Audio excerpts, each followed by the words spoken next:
umuntu atinyaga bango ngo nese ngo ndafata amafaranga yanjye ngo njye kuyagura ngo bitcoin. No, biragoye kuzafata umunyafrika umwigishe bitcoin papa. Biragoye kuzamwigisha coin uyu munsi iri kuzana amafaranga muri cryptocurrency cyangwa muri digital currency. Kubera ko ahita avuga ngo izi scam. Kubera iki? Hari umwana w'umuzungu wicaye akora ga scam kagendanye niyo bitcoin iri OG akohereza muri zanjiri zo muri Afrika. Azirya udufaranga zigira ubwoba, abo ntibemera ko na pirate baho. Bame ntibemera ko na original baho. Bahita barababyita ibiscam. Rero niyo bye bitari 100. Bura niyo bya 10,000. Wagura imigabane mu kigo runaka. Iyo maze kugura imigabane mu kigo runaka, ndagira nkubwire ko igihe cyose umugabane wawe uzazamuka, uzaba urimo urabona amafaranga. Niyo waba warapfuye uzakomeza kubona amafaranga, ko notification n'abana bawe bazakomeza kubona amafaranga. Urambabazwa n'abantu babona 100,000 byose akabirya akabimara, kubera ko bitari bifite ikibazo agahita apanga ikindi agiye kubikoza. Kandi nzi ko neza ubu reka nk'urugero, ubu none ndiko ravugana nawe, umugabane wa Beka ugeze kuri 350. Ubu ntago wagena muri Beka ukaguramo imigabane 10. Utegeza kuguza imigabane 10. Okay, bakunzi ba N Africa TV turabashuhuje. Twongeye kubakumbuza nanone kugaruka muri studio yacu aho tugiye kuganira.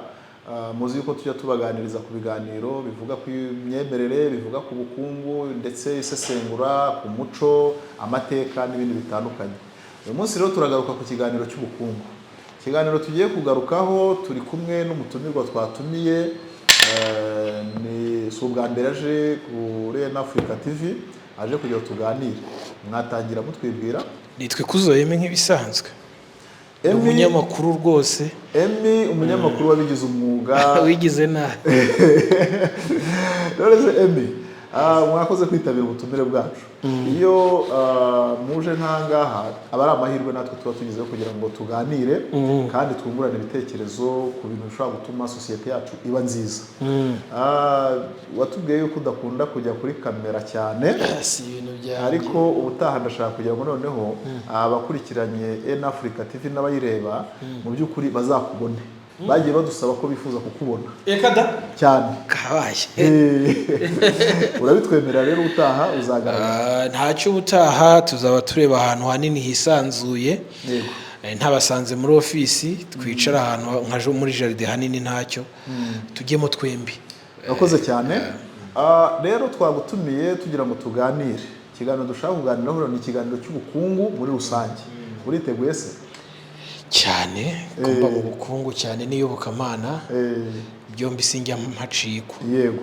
Ubukungu n'iyobokamana ubundi ni ibintu bidasigana. Yego. None ndagira ngo ntangire nkubaza, ese iyo tuvuze ubukungu utekereza iki nk'umukristo wowe? Iyo tuvuze ubukungu nk'umukristo mpera mu mutwe, mu mitekerereze ya muntu, kubera ko umuntu muzima agomba kuba ariho. Kuba ariho bivuze ko ari umuntu muzima. Uwo muntu muzima rero hari ikiguzi cyatanzwe kugira ngo abe muzima. Ntago turi bugiye mu mwuka, turaza mu mubiri ibifatika. Banga umuntu muzima buriya uyu mbonye wenda batambona ndi munini cyane, ntago mfite ibiro bikeya, ariko ubwo hari ikiguzi gihari kugira ngo uwo muntu abe ari munini. Nubona Bishop ari kunywa amazi, hari ikiguzi cyatanzwe kugira ngo anywe ayo mazi. Ibyo bintu byose iyo tubikusanyije rero biba byishyuwe, nibyo biza mu bukungu. Kuko utabifite bavuga ko nta buzima afite. Arashonje, uzabona ibimenyetso by'abo bantu ko bashonje bamwe, abandi bivuga ko wenda barwara bwaki, abandi bivuga ko niyo agenda ubona ari guhuha n'umuyaga. Bene uwo muntu ntago bamushakiraho ubukungu. Kuko ibyo bintu byose bigize ubuzima n'imibereho ya buri munsi bigaragara mu bukungu, bisa naho umuntu ntacyo afite. Urakoze cyane. Noneho rero nkawe iyo tuvuze ubukungu n'ifaranga ubyumva ute? Amafaranga toujours, amafaranga wajya kure y'amafaranga afite ikibazo. Kuko niyo tuvuze ngo abantu barakijijwe, rimwe na rimwe hari ahantu bahurira benshi bita mu rusengero. Hakozwe n'amafaranga. Iyo umuntu impamvu uri kuri kamera turi kukureba amashusho, impamvu ndi kuvuga amajwi agasohoka, ni amafaranga yatanzwe. Ayo mafaranga iyo abayeho agura ibintu mu bushobozi bw'ibifatika. Ahari mu bushobozi bw'ibifatika ni naho dusanga amafaranga. Kuko benshi bazakubwira ngo amafaranga ni umuzi w'ikibi, kandi koko niko icyanditswe kivuga. Impamvu bayita umuzi w'ikibi ni uko kuyafite, urumva, udafite wa mwuka, kuko Yesu yagize neza ajya kugenda avuga ngo nzabasigira umwuka wera, umufasha, mwigisha, ubamenyesha. Uwo rero iyo umuntu atunze amafaranga atamutunze, ya mafaranga amukoresha ikibi, ko nta mujyana mu cyiza. Sibyo? Bivuze ngo rero iyo tuvuga ifaranga nta kindi tuvuga. Iyo tuvuze ifaranga tuvuga ibishashagirana. Ibishashagirana cyane. Yego. Kandi koko biragaragara, reka twigarukire noneho nk'iyo tureba iterambere. Ese umukristo yatera imbere gute kugira ngo agere ku rwego yifuza kugeraho? Ni ibiki yakora? Icya mbere, Bibiliya nkunda kuyireferaho kuko niyo reference nziza. Iravuga ngo udakora ntakarye. Iyo ni Bibiliya. Bivuze ngo na mbere kera wenda ko twe twavutse hariho gahunda yo gukora kugira ngo abantu bebeho. Iterambere ry'umukristo rero ntabwo bivuze ko gukizwa k'umuntu ari ikintu kimubuza gutera imbere. Kandi tuvuze gutera imbere mu isi bigaragara, hagomba kuza amafaranga imbere kugira ngo umuntu atere imbere. Kuko azubaka afite amafaranga, azagura imodoka afite amafaranga, azambara neza afite amafaranga. Kera nabonaga umuntu wambaye amataratara nk'ayo wambaye, nkavuga ntuyu yabaye umukire. Uri kubyumva? Iryo terambere ryose riza ku muntu nuko aba yakoze. Iyo ukora rero ubona inyungu z'ibyo ukora. Inyungu z'ibyo ukora rero benshi bavuga mu ndimi z'amahanga income, cyangwa nk'ikinjira, kinjizwa nuko wakoze. Utakoze nta cyaza. Niyo mpamvu umubibyi ajya kubiba imyaka, hanyuma igihe kikagera akayibagara, igihe kikagera akayisarura, igihe kikagera akayihunika, akagurisha, akabona amafaranga, akajya kugura ibindi. Cyane ko tubona ko mbere ayo mafaranga atabagaho, wasangaga uwejeje ibishyimbo, hari uwejeje amasaka, bakagenda hari bakagurana. Nyuma rero uko isi yagiye igenda ihindukana, n'uyu munsi urabona ko twamaze kwinjira muri digital. Sibyo? N'aya mafaranga twabonye azavaho. Cyane ko hari generation nyinshi zasanze ayo mafaranga ataranatangira gukoreshwa. Uharanira kuri iki kiganiro bazi neza ko mbere amafaranga batari bayazi. Uyu munsi yaraje. Ano mbwira abantu iyo bavuze ngo amafaranga ngo umuntu afite ngo nawe yakwiye kwa Satani, bitanibaza dufite guverineri wa Beneri wa Central Bank yitwa Soraya asinya kuri ku note ziri kuzimu.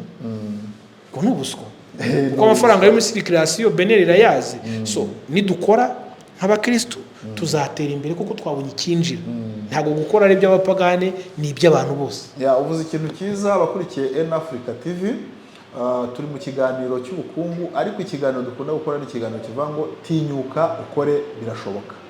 Iyo tuvuze ngo tinyuka ukore birashoboka, ni ukuvuga ngo nta hantu utinyuka, iyo utinyutse biranashoboka. Rero abadukurikiye ndagira ngo baze Emi, wavuze ngo income. Ese ni gute umuntu yarinda za income kugira ngo abashe kugera ku kindi kintu yifuza? Abadukurikiye n'abazitureba wababwira iki? Salomo yari umuhanga, niwo mbona iteka yongeye gusubiza ngiye bafite reference muri Bible. Ubwenge ni iki? Kuvuga Salomo mpamvuze ubwenge. Bundi uvuze Salomo umuntu yumva ubwenge. Buriya ubwenge bwo guhunika. Ngira ngo n'abakera barabizi, si uyu munsi gusa. Kera bagiraga imitiba, ibigega, ibintu bahunikagamo imyaka. Sibyo? Uyu munsi twageze mu iterambere, benshi twarivukiyemo. Yavanye turashima Imana ko twavukiye ku ngoma nziza. So, ariko icyo mvuga ni kimwe. Nuvuga ngo icyabaye ni kimwe. Wa muntu mwiza ufite umwuka wera, utunze amafaranga, amwigisha, amumenyesha, yego, bifasha wa muntu mu kumenya kumanaginga ya mafaranga kuko akora ibyo agomba gukora. Bajya bavuga ko abagabo rimwe na rimwe iyo bavuze ngo umugore ni umutima w'urugo, ngo umugabo ni umutwe, rimwe na rimwe hari ibitekerezo umutwe uzana wenda dushobora kumanaginga. Bakavuga ngo umugabo ufite urugo, ufite umugore mwiza, n'ibindi byose bakabivuga ngo murabyumva. Bivuze ngo ikiba ni iki? Ni management. Nuvuga ngo hari kuba ya income yaje igeze mu rugo, cyangwa ugeze muri wallet ya mu mufuka wawe, mu ikofi yawe. Ariko ikintu kiri buze kugorana ni ukumenya kumanaginga amafaranga ufite, atari bugushuke kujya kugura ibidateganijwe, atari bugushuke kujya mu ngeso mbi, atari bugushuke kujya muri bya bindi. Kuko hari umunyarwanda wavuze ngo amafaranga ni umusinzi, umuntu wabivuze ariko yavuze ngo amafaranga ni umushyitsi, kubera ko nabyumvishe mu kinyarwanda, ngo n'umunyarwanda wabivuze ndibaza. So amafaranga rero niba ari umushyitsi yaza isaha yose, yagenda isaha yose. Income ni iki? Income ni ibyo byaje, depense ni ibyagiye, ikibazo kiri aho ngaho. Income yaje yagiye, depense yasohotse yajyagaye. None se umuntu iyo income ndashaka kugira ngo ubwire abadukurikiye ni gute umuntu yayisigasira ntimucike? Gusigasira iyo income, icyambere dufite n'abantu wenda badafite umwuka wera, babakire babahanga bazi no kumanaginga amafaranga no kuyabika, sibyo? Njyari ikintu kimwe nigeze kubwira abantu batanyumva nabi, ndabana hari ibintu bimwe n'imwe ngiye nsoma kuri banke cyangwa njya mbona banke ngiye nkabifata nka scam. Simbigire scam official, ahubwo nkavuga ni banke yaratekereje cyane, igira igitekerezo aho ngene nkafata amafaranga yanjye nkayajyana muri banke ngo ngiye gukora ngo bank saving, urumva? Banke kayacuruza nkazajya kuyafata imyaka 2 ishize, banke maze kuyabyazana inyungu 2, ngiye gusa ndaho mfite ubujiji bwo kumva ko najyanye muri banke o saving. Urakoze cyane, tugeze ku kintu gikomeye cyane ku badukurikiye. Ufasha amafaranga yawe uragiye uyashyize ahantu, ese mu by'ukuri buriya iterambere ry'uriya muntu ufata amafaranga akayajyana ahantu n'iterambere ry'umuntu ufata ariya mafaranga akayashyira mu bindi bintu, aho ngaho ndagira ngo uhasobanurire abantu baduteze amatwi. Reka masobanurire gusa ngiye kubisobanura mu buryo bw'abatekinisiye, ko ngende umutekinisiye. Yego, nanabisubiremo hano rwose, sinzi bari kunyumva n'abari kundeba. Bank saving is scam. kubera iki? Ndagusobanurira impamvu. Kuko ngewe nagiye mu Bugesera, ngiye mu Bugesera mbona akabanza ka miliyoni 2. Ndavuga naka kabanza nakagura. Ndangije mbwira umugore wiwanjye ntimbonye akabanza ka miliyoni 2 kandi ntayo mfite, sibyo? Ariko buri kwezi tubona ya reka njye muri banke njye gusavinga butu dufaranga, nawe uzana utungutu du saving. Byibuze nyuma y'umwaka tuzatwabonye za miliyoni 2, tugende tujye kuzigura cya kibanza. Za miliyoni ya mafaranga tubona niba ari na tuwasa cyangwa ari senksa, turaje tuyashyiremuze muri bank saving, muri account saving. Banki ikikora yiri gucuza amafaranga, nzajya kuyafata ari miliyoni 2 nyuma y'umwaka, ariko banki imaze gukuraho izindi miliyoni 2 kuri ya mafaranga. Bantu uzabone banki dukangurira kujya gufata credit ngo mve ngo nimbo imwese barakubyaye. Noneho ikibazo cyabaye ni kimwe, nuko cya kibanza cyo mu Bugesera nabonye ninjya kukigura nzasanga kitakiri kuri miliyoni 2, cyabaye miliyoni 5. Uri uribaza kandi ugiye gufata 2, kandi ngiye gufata 2 hehera kuri banki. Nibeshya nkabwira ngo mungurize, nta kibazo barayampa, kuko bazi ko ndi umukire ko bagiye kumbara uburyo ngiye kuzajya mbazanira iki inyungu. Nyamara ya mafaranga yo nyafata ngeze ku kintu wavuze gikomeye. Rero ukiraho wenda ndacyura kigeraho bivuga ngo abafata credit bakiza banke noneho. Of course, ariko ibyo twese turabizi. No icyo nangiye kugeraho none gikomeye. Ya mafaranga iyo nyafata, buriya ndaguha urugero. Investor. Wenda nkoresha urugero ariko nangiye gushora. Iyo ushora urugero, njya nkunda kuvuga ku bintu by'imigabane. Buriya ngiye muri banki runaka, aho kugira ngo njye muri banki mbahe amafaranga yanjye, nagira nkabwira ndashaka kugura imigabane. Aho kugira ngo njye mbabwire ngo musavinga amafaranga yanjye, nagura imigabane. Kuko ndatekereza ko nyuma y'umwaka umwe ya migabane naguze muri banki runaka izaba yikubye. Ibi ngiye ni kukubwira, nagiye kumenya ubwenge muri ibi bintu. Hari abantu bagiye bagura imigabane ndi kureba iri ku mafaranga 100, biri kuri 600. Ndimo ndareba nk'igihepfu, iyo mbona umuntu ibaze aho umugabane ubugura 100, umuntu akagenda akagura imigabane 10, uyu munsi kabika amaze kwikuba 6. Uri urabona? Ukiraho noneho ndagira ngo ugire inama umuntu ufite ibihumbi 100. Hariya wagize ubwoba bwo kutinyuka kuba yatangira, ese ati ndahera hehe, biragenda gute? Nawe mu bantu bikorera, wigeze tuyehugira ikiganiro tubwira ko atangiye gukorera abandi, uyu munsi urikorera. Uwo muntu wamugira nama ki kugira ngo atinyuke, swate iyo investment ayikore bimugirira umumaro, agere naho ashaka kujya? Bishop, ngiye kukubwira iki mu buryo bwanjye, ariko ubunyumve neza, kiraza kumugirira umumaro. Muri ibihumbi 100 ubifite, nta muntu uri kuguhagarara hejuru, nta minerval ugiye kwishura, nta deni. Ibihumbi 100 ukaba bifite ukabona ari make, nta kintu wayamaza. Simbukira mu kigo kimwe cyangwa ngiye umpamagare nkurangire mu kigo, ngiye ntago ndi buyafate, ndakurangira mu kigo ujyamo ugure imigabane, kandi urashaka gusanga umugabane umwe ugura amafaranga atarenze 300 ngaho ndangira se na 50. Ntabwo navuye hano kuri kamera ko birabibamo komisiyo. Noneho nimara kukubwira wa mugabane bambe, nimara kukubwira cya kigo ufata ibihumbi byawe 100. Niba usanze umugabane umugura amafaranga 100 uguragura imigabane ingana? Umugabane umwe ari 100 ukafite ibihumbi 100 urumva ni imigabane igera mu 10. Icyo nshatse kukubwira ni kimwe, uyu mugabane uguze ndagira nkubwire ko uyu mugabane uzunguka byanze bikunze. Uko abantu bagura imigabane niko amafaranga y'umugabane agira ate azamuka. Ibyo tubyemeranyaho. Niyo mpamvu uzabona ibigo bikomeye ku isi nka za Tesla n'ibindi, sibyo naje kuvuga hano, imigabane yabo iyo hatangiye kuzamo ikibazo kiri politike, ujya kubona ukabona benshi batangiye gukuramo yabo, sibyo? So bivushatse kuvuga icyo cyane, uvuga ko uko abantu bagura imigabane niko umugabane ugomeza kugira iki agaciro. Uyu muntu rero niyo byibita ibihumbi 100, bura niyo bya ibihumbi 10,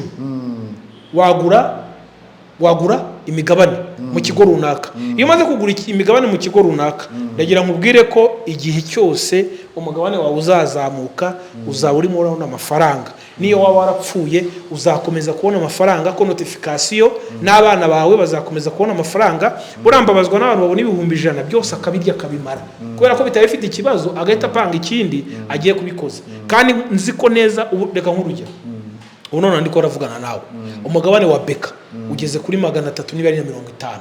Ubu ntago wagena muri Beka ukaguramo imigabane 10.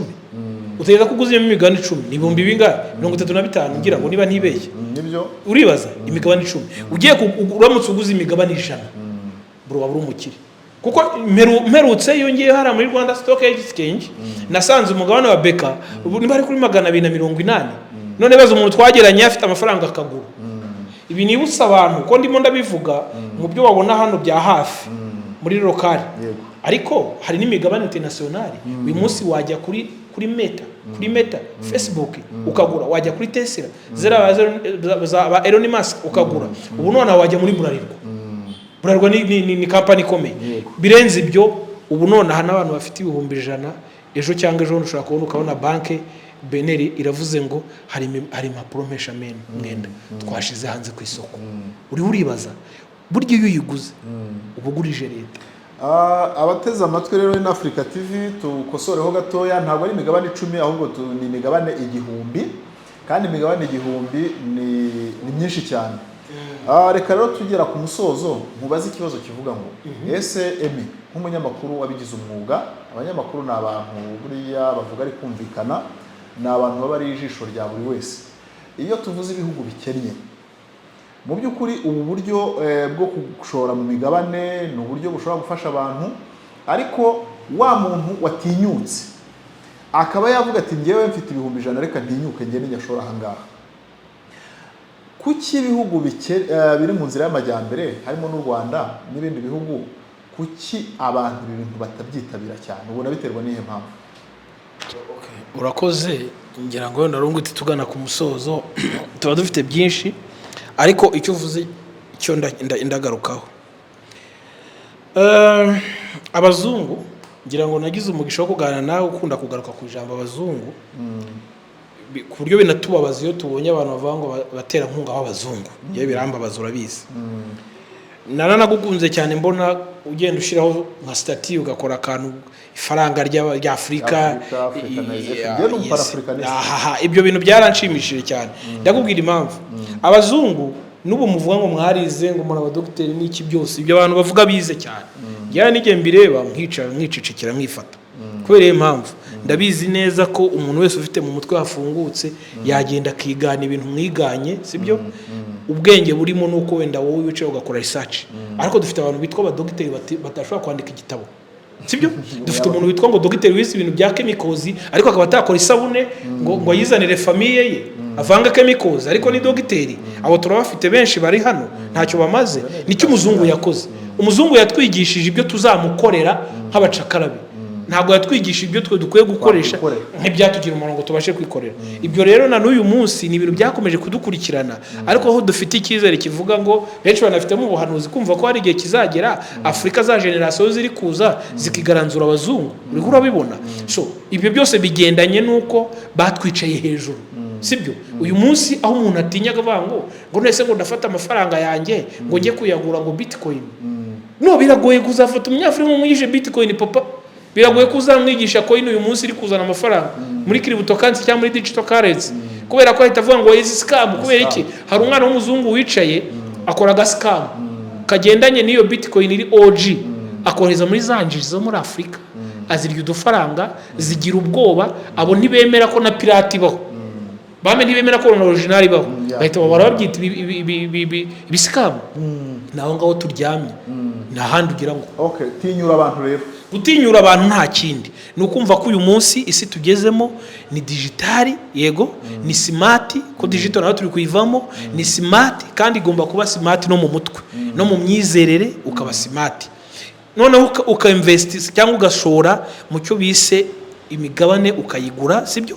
Cyangwa se uyu munsi ndaguha urugero, ushobora gusanga hari ikigo runaka, wenda nk'uyu nguyu acuruza busheri n'urugero, yego, abantu baramwubaha kubera ko afite busheri, cyangwa twese tubanya tugaparika inyama. Ese umunsi iyo nzu yahiye irimo n'amafaranga, zabirangiye ntibizabishize? Ugira ngo ntibigoye? Ariko yaza kuba afite busheri, afite n'injugu, afite n'isambaza, afite n'ubugari, n'andi umwongereza yavuze ngo ntugatware amagi mu gatebo kamwe, kuramutse utsikiye yose yagira ate? Yameneka. Fata udutebo 3 cyangwa 4 ugabanye ayo magi, kamwe ugaha umwana, kandi umugabo wawe, kandi umushiki wawe, wowe numeneka ari arasigara. So gutinyuka rero, wenda dusoza, gutinyuka ko umuntu kumubwira ngo aho isi igeze uyu munsi no gushora mu ikoranabuhanga. Icara ushira agatebe hanze ubaze ngo ikoranabuhanga riri gukora gute mu kijyanye n'igafaranga nta kintu. Reka tugere ku musozo. Mbere yuko nkubaza ikibazo cya nyuma, tuvuge ngo wowe uduteze amatwi, uri umukozi wa leta, uri umukozi ukorera abandi, uwo mushahara ufite, shaka kandi kantu ukawunganira. Byaba bibabaje ufite uwo mushahara ukamara umwaka wose, wa mushahara nta kindi kintu ku ruhande ukugejejeho. Nishaka bari inkoko 3 ziguha amagi, ayo magi azana 1000 ku ruhande. Nishaka umunyamakuru abivuzeho neza, aravuga ngo shora mu tuntu twinshi cyane. Reka rero noneho nkibariza ikibazo cya nyuma dusoza. Ese Emi, wazabibona gute, wazatekereza gute ubonye Afurika igize ifaranga rimwe? Abaduteze amatwi n'abadukurikiye twibuke ko turi mu kiganiro kijyanye n'ubukungu kibanda kuri tinyuka urashoboye, ariko twibanda none kuri Afurika yacu, ko ngende umupanafricaniste. Afurika igize ifaranga rimwe, Afurika ikagira passport imwe, Afurika ntigira imipaka, ikaba ari igihugu kimwe. Ibyo bintu urabitekereza gute? Ubona byazamura iki Abanyafurika? Ngiye ikintu kimwe kijya kimbabaza Abanyafurika mugarukaho, ngiye kikanzengereza. Ngiye navutse habaho izi nama ngo summit wati, ngo like summit, ngo East Africa summit, ngo Union summit. Ntago nigeze mbona igisubizo muri ibi bintu. N'ubu ngiye ndiko ndavugana nawe. Union ngira ngo nihe sinzi imwe niba ari African Union. African Union. I guess ko ari yongiye. Ubu none aha barihore baribaza aho bari gukura amafaranga, urumva? Kandi ndagira nkubwire ngo za summit zose zagiye ziba, zagiye zitwara amafaranga. Ikibazo ngiye ngira, ese ko navutse izo summit zibaho, uribaza na n'uyu munsi zikaba zibaho. Ngiye nago ndabona bakora evaluation ngo bavuge ngo twavuye kuri ibi tugeze kuri ibi.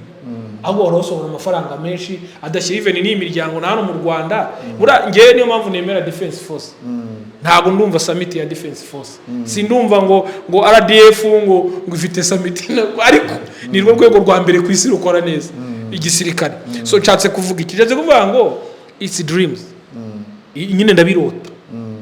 Hari n'abandi babirota byo kumva ko hari igihe kizagera umunyafrika, sibyo, akumva ko afite imbaraga, akumva ko afite product zikeneye, sibyo, n'ubwenge bw'isi bukeneye. Kuko n'uwumva ngo agezeho n'umunyafrika ngo uzubwenge bakamucishaho n'umenya aho bamucishije.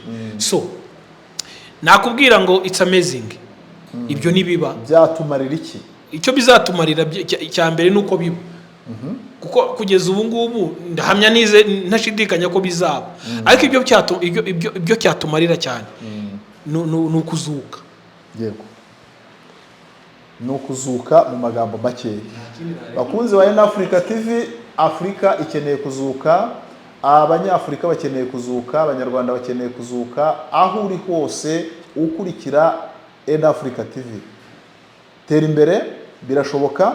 Kora investment, aho ukore saving, aho ujye kwaka amafaranga muri banke, cyangwa ujye gushyira amafaranga muri banke, ahubwo yasabeyo uyakoresha. Utumye nibuka akantu kivuga, uvuze gushaka amafaranga muri banke, mbabara nkavuge wenda singaruka. Rwose ndagaye abantu bajya gufata credit muri banke. Si bose. Ariko banza bibaza ngo ngiye gufata credit forward. Kuko hari umuntu ujya muri banke gufata credit ngo yo gucuruza wenda n'imyenda muri shike n'ahandi harano ngo ujya kumva ngo harano umugore wanjye ahagaze, utuntu ngo two kuba umugore ahagazemo n'utundi twamafuti turaho. Ariko wajya goro kwibaza aya mafaranga agiye gufata muri banke ni ibihumbi wenda 500 n'urugero. Ariko 500 byakabaye biza bijya mu bindi 500. Kuko niba ugiye gufata 500 bya credit nta bindi biri gusanga ugiye gutangira business, scam. Wanahombye, wanaterejwe cyamunara, byanarangiye. Iyo nose nkubwire abantu bafata rambere ukuntu bangana. Ariko rambere ugiye gufata rambere nta kindi ni sheke itazigamiye, wafunzwe kuko wafashe miliyoni imwe wemera kuzishyura miliyoni 3 cyangwa 2 n'igice, cyangwa utanze sheke itazigamiye. Ariko nta hantu na hamwe uzi amafaranga uza. Uyu tugenda ni ujye umbwira ngo ntukajye wizera amafaranga udafite mu ntoki. So bishatse kuvuga iki? Biravuga ngo ya mafaranga ufashe muri banke nugera mu rugo, ikintu cya mbere uri buherewe nushaka no muti w'ibihero ugure, kuko iwe n'ibihero biraberembeje. Ubwo watangiye kujya mu gihombo, watangiye kujya muri rose kakubayeho. Abantu bafata credit ndabakomeje. Urakoze cyane, turabashimiye abari badukurikiye ndetse n'abazadukurikira.